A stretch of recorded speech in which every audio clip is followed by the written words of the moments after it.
Let's see. Next question here from Big Sky Printwear. So I have a great question. As we're looking to expand our business, Ricoma versus Tajima, pros and cons. Great question there, and one that I actually get more frequently than you guys think. So I'll kind of approach it in several ways, and I'll try to obviously make it as objective as possible, right? Obviously, being from Ricoma, I think we have a lot to offer, but I'll kind of start with what are the good things about the Tajima brand in the market, and the general perception of how they are perceived in the market, right? So I'll kind of start there. First and foremost, with the Tajima machines, they are manufactured in Japan, right? So they are manufactured overseas, and they're being sold by a distributor called Hirsch International here in the U.S. So they're basically kind of the authorized distributor of that brand inside the U.S., and they provide the support and so on and so forth. So obviously have a wide range of equipment to choose from, and they're the only authorized distributor of new Tajima machines here in the U.S. Hirsch has several locations. I think one in the Midwest, one in the West Coast, and then somewhere along the East Coast. I think in North Carolina or something where their headquarters are. That's kind of the structure of how the Tajima brand is being distributed, and the key word I use there is being distributed, right? So being that Tajima is manufactured in Japan, and the distributor of that brand is Hirsch International. Hirsch doesn't actually manufacture the actual machine, right?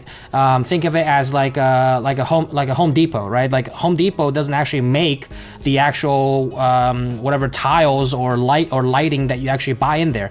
They are a retailer. They're a wholesaler. They're a centralized hub of where you can buy those products. Now, there's definitely kind of pros to that. Obviously, you have a wide variety of products to choose from, I think, right? If you're a retailer and you kind of, you do your product SKUs right, and you kind of purchase your products correctly, and you carry the right lines of products, you can offer a wide variety of offerings to your prospects and to your clients. Now, what I believe is the downside to being a retailer or a distributor is that you are one step removed from the source, right? So the con to that, I think, is Hirsch International doesn't manufacture the machines, so they're not the actual ones that know the machines kind of inside and out from an engineering standpoint, from an engineering and design standpoint. And that's important because who else knows better? If you look at a Tajima machine, who would know that machine the best? It's probably the engineer that actually built this thing, right? It's actually the factory floor people that actually built this thing, the engineers that actually have the blueprint in their hands that goes to the workshop and gives like, hey, this is the blueprint of how you build this. So they know every single part, every single component, and how it's assembled, in which way that it's everything put together. That kind of specification and knowledge is only at the factory level, and that's something that Hirsch will with their structure can never get to. It's not a matter of the product. It's just a matter of it's a matter of fact that from that structure you are not the actual manufacturer that built this thing, right? So you don't know it as well as the people that actually built it. You are one step removed from that source and just distributing the product. And I think that's a critical difference between their brand and ours, because us here at Ricoma, we don't have that layer, that extra layer there. Here Ricoma headquarters is Ricoma the factory, right? It's one entity. Not technically one entity, but it's from a legal standpoint, it's not one entity, but it's we operate under the same umbrella of companies, right? It's owned by the same ownership, and therefore it's a much different structure in that you have the control and the capability to actually know the product from the ground up.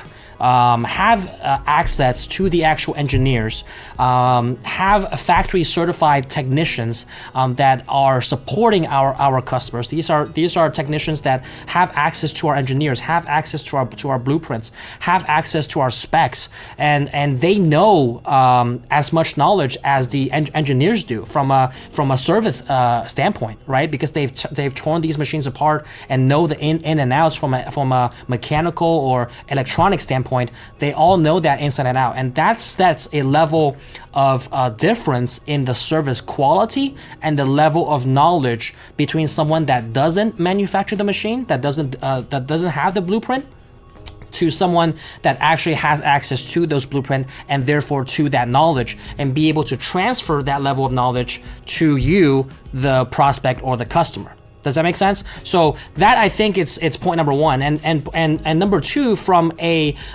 design standpoint, from a machinery standpoint, obviously the Tajimas are great in what they do, and they do very, very well for all things embroidery. And I think from a quality standpoint, it's very much on par in what you can do with flats and what you can do with caps. We have had many successful case studies from customers who are able to do very nice and intricate designs with our machines, just as you would with their brand, right? And it's actually interesting where if you compare a side-by-side comparison between the sew outs of these two brands, you can't really tell the difference. I mean, even the most experienced embroiderers, they cannot tell the difference between a sew out by a Tajima machine from the sew out of one of ours. You just can't. And that speaks volumes to the level of parity in terms of level of quality. But I believe that what sets apart, I mean, the embroidery machine can get you from point A to point B, right? Like, they all do the same thing. What sets apart the difference is the level of support and the level of knowledge that's behind all of that, right? That stands behind all of that, and being able to offer that knowledge and offer that support onto your customers. And also, along with the technology, how fast you're able to innovate in terms of the level of features inside the machine to make it easier or make it more efficient for the embroiderer to get from point A to point B. Because all embroidery machines can get you from point A to point B. And if quality is on par and is in that parity zone where you can't tell a difference, then it's really about the level of support, the level of kind of the ease of use and technology that's actually in the machine and in the technology itself, right? The level of knowledge to how well you can maintain the machine, how well that service is to upkeep the machine so that it can run for years to come. So I hope that helps. I think it breaks down into 2 points to sum everything up. In short, I know I've been going on this answer for a while, but I think it's a great topic, and one that it's a great question. And so, to sum everything up, one, it's having the manufacturer capability and the R&D at the floor level, at the ground level, and two, having the parity in quality, not being able to see the difference. Then you're really talking about the technology, the ease of use and efficiency, the level of knowledge of the support and the technicians and the overall ecosystem of community that stands behind the product. And then lastly, the price difference, right? If the quality is on par and at that parity, then what's giving you the best value? So you kind of take into, it's not just about price, it's about value, right? So you take all that into account, and then that's how I would go about making the decision as to where you want to take, your business to the next level. All right. Hope that makes sense. If you have any follow-up questions on that, feel free to chime in. I'll make sure to get to those as we go further.